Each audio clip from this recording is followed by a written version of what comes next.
Some cars are terrible, but no one cares, because we expected them to be terrible. Some cars are brilliant, and we all get shocked because we didn't expect them to be brilliant. We expect some cars to be awesome. It could be because the outgoing model is so good, so we expect the future one to be even better. It could also be that one of our favorite discontinued cars is getting relaunched, so we expect the new one to be just as awesome as the old one. Or it could be that there is so much hype around an upcoming car that you just expect it to be good. The cars on this list aren't bad, they're actually really good. They're just not as good as we hoped they were. So, here are the top 10 cars that weren't as good as we expected. Number 10. The Porsche Cayenne S e-Hybrid. The Porsche Cayenne is known for its speed and car-like handling. It was never particularly efficient though. That's why they made the hybrid version. On paper, the specs are really good. 430 horsepower from its 3-litre supercharged V6 and electric motor, 0 to 60 miles an hour in 6 seconds, and 95 mpg. In the real world, however, the gains in efficiency are minimal. The extra weight of the battery makes the car a lot less agile. Number 9. The Ford Fiesta ST. The ST has always been loved thanks to its value for money, tuning potential, and nippy handling. The new one uses a 1.5-litre 3-cylinder engine and makes 200 horsepower. The power figure is good, but the engine is not. It has lost a cylinder in the name of efficiency. This has greatly reduced the tuning potential and made the car unrefined thanks to an odd number of cylinders. Number 8. The VW Golf GTE. After the Dieselgate scandal, VW have heavily invested in hybrid and electric technology. One of the products of that investment is the GTE, a plug-in hybrid hot hatchback that is aimed to be a more efficient alternative to the legendary Golf GTI. It really lacks the straight-line speed of the GTI, but more importantly, it doesn't handle anywhere near as good as the GTI thanks to its heavy batteries. Number 7. The Rolls-Royce Ghost. The Ghost is the smallest and cheapest car.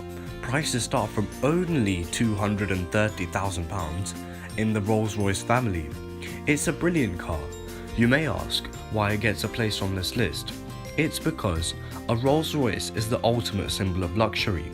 A Rolls-Royce is meant to be exclusive and unique. Luxurious this car is, but exclusive? I think not. That's because underneath, the Ghost is identical to the BMW 7 Series.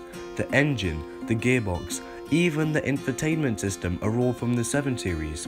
It doesn't feel very British or unique anymore. Number 6. The BMW i8. The BMW i8 is a plug-in hybrid sports car. It has stunned people with its striking futuristic looks, but its performance isn't what you'd expect.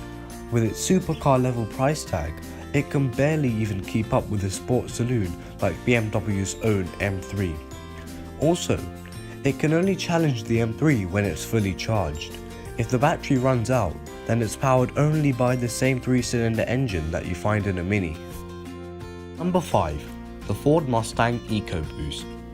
When Ford launched the new Mustang, people were excited to try out the new model. It wasn't a V8, not even a V6, but a turbocharged 4-cylinder engine. No one liked it. It lacked the roar of the V8 and didn't feel special.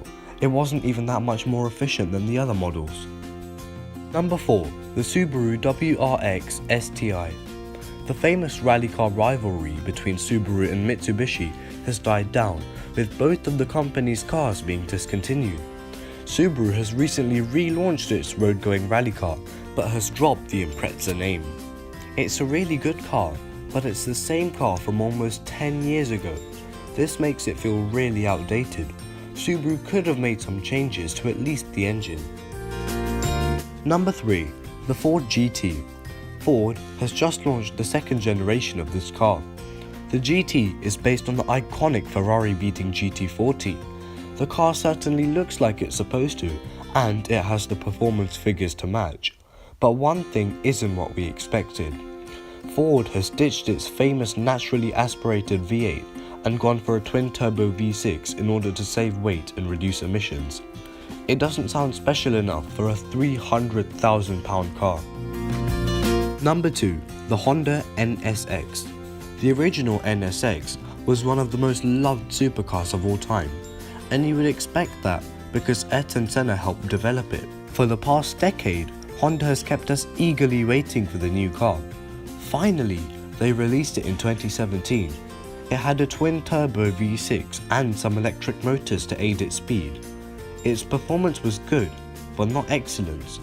Its rivals are all slightly better on track, have a slightly higher top speed, and are slightly faster to 60 miles an hour. If it was launched a few years back like it was intended to, it would have crushed the competition. Another thing is that the hybrid system doesn't make it the most efficient.